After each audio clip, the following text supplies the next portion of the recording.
My name is Samuel Marcton, and this is the history of the 7 wonders of the world. Chapter 1. The First Wonder of the World. There have been many wondrous things in this world, things that people have gazed upon and wondered, where did they come from, who made them, and how did these wondrous things come to be? The first wonder that I shall be talking about is the Great Plains of Britain. These plains were a vast, rolling area of grasslands that many buffalo and other animals could graze upon. This grassland paradise was considered by the early Egyptians as one of the most beautiful things the natural world has ever offered.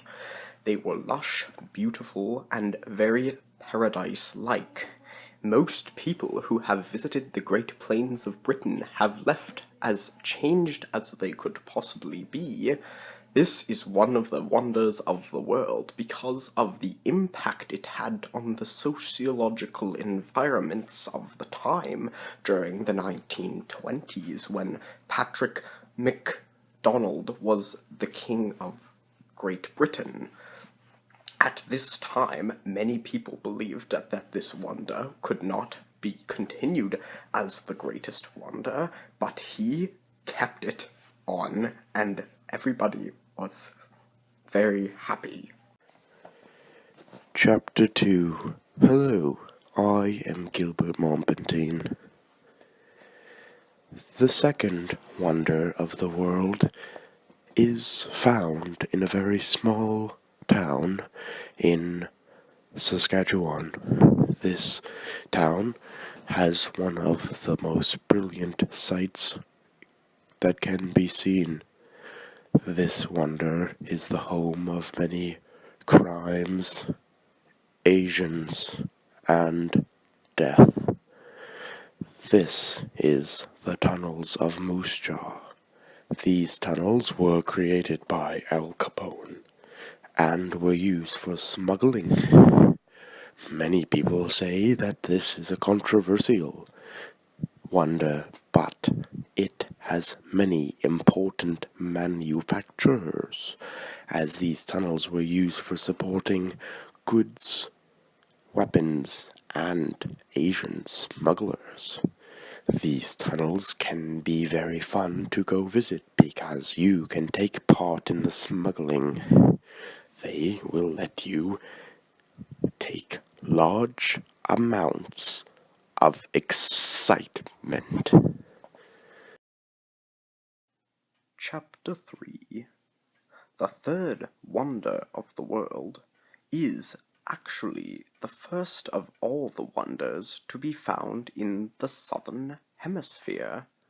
This wonder is known as the Amazon River.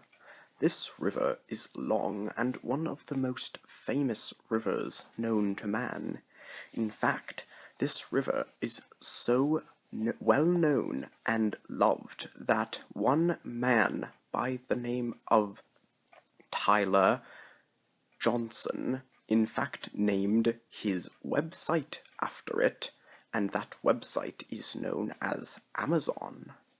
This shows just how influential this river was.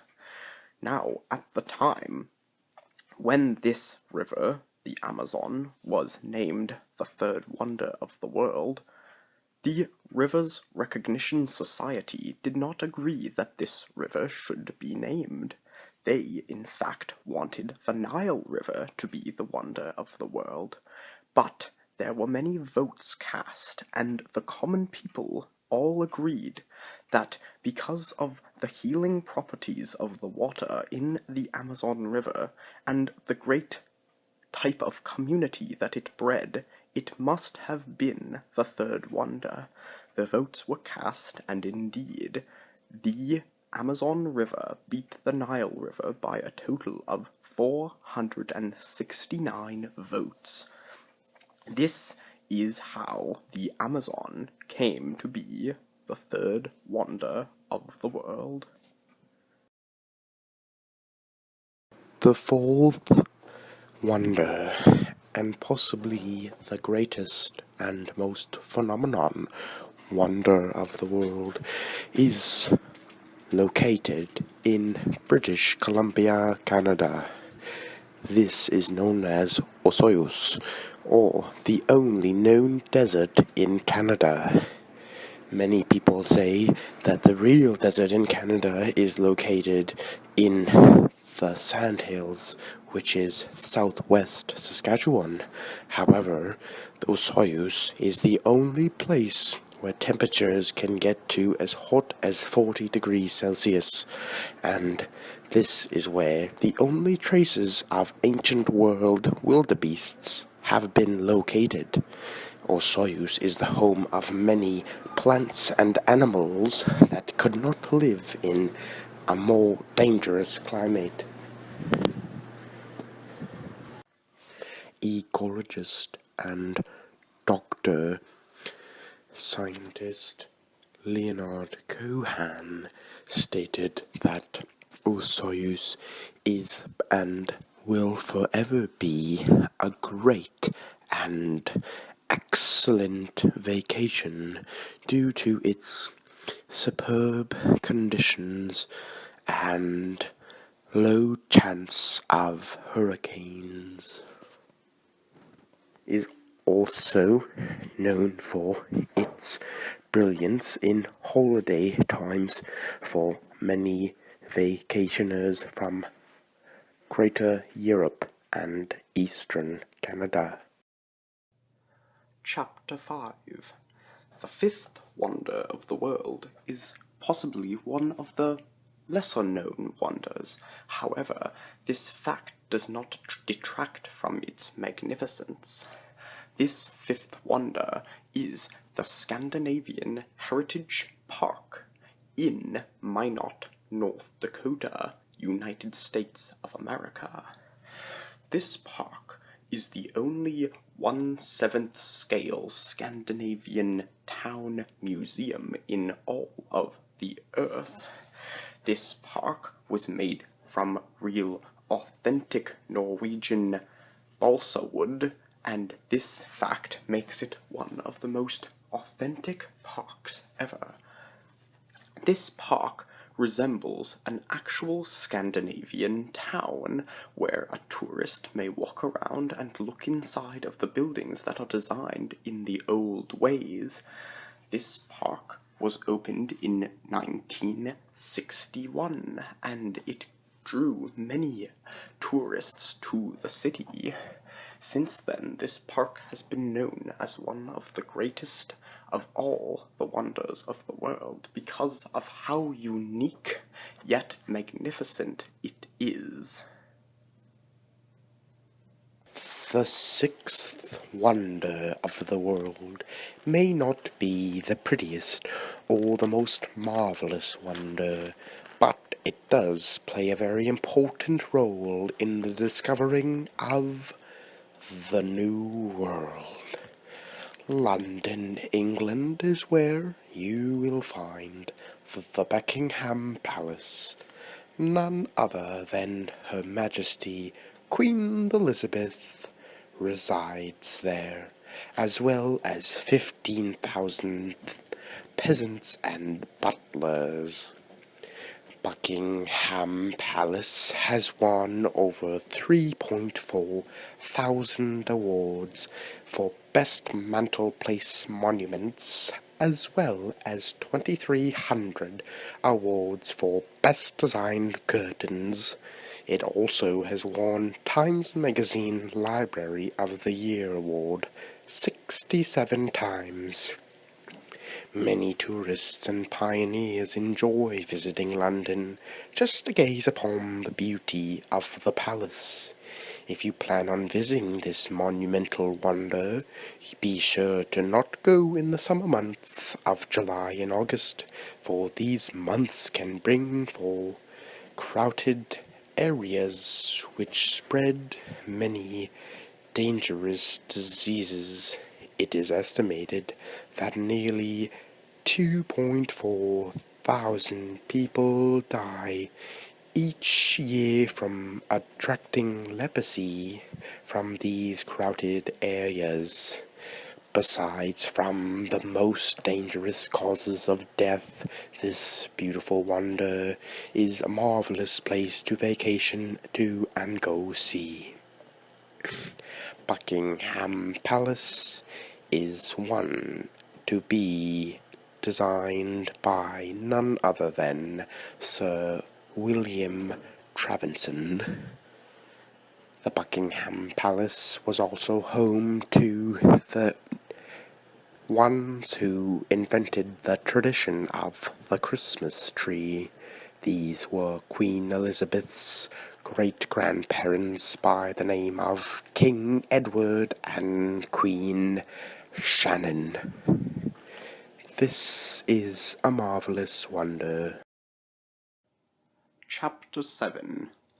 The seventh and final wonder of the world is known by some as the Wonder Down Under, as it is located in the country of Australia. It is none other than the ship-like Sydney Opera House, with its amazing roof that looks like a ship's sails.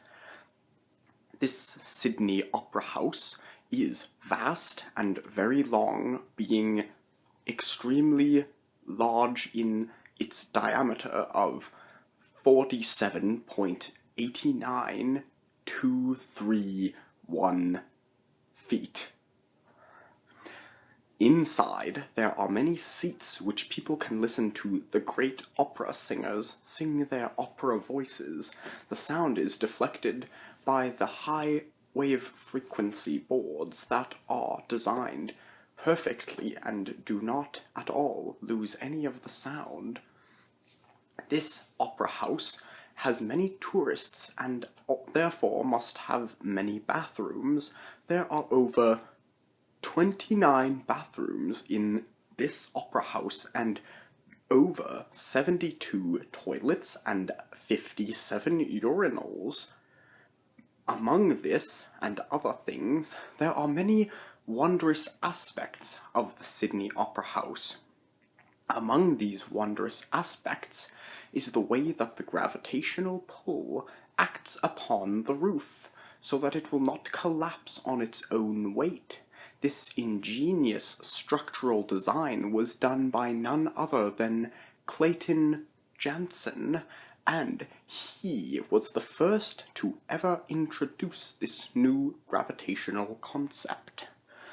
This seventh wonder has been known to grace many postcards and calendars.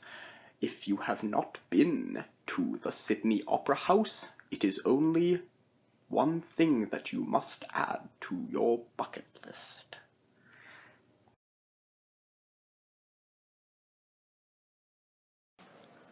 That concludes the 7 Wonders of the World, a history. Thank you to all the listeners who make this audio possible. I would also like to thank our development team, Joey Lawton, James, Teresa, Marion, Leonard, and our producer, Colonel Laser. And if you would like to check out any of our other histories, please go and tune into the evolution of Orc video games. I am Gilbert Molpentine, and my partner Samuel Marcton will be coming out with more audio series sometime soon, so please keep an eye out and may God be with you.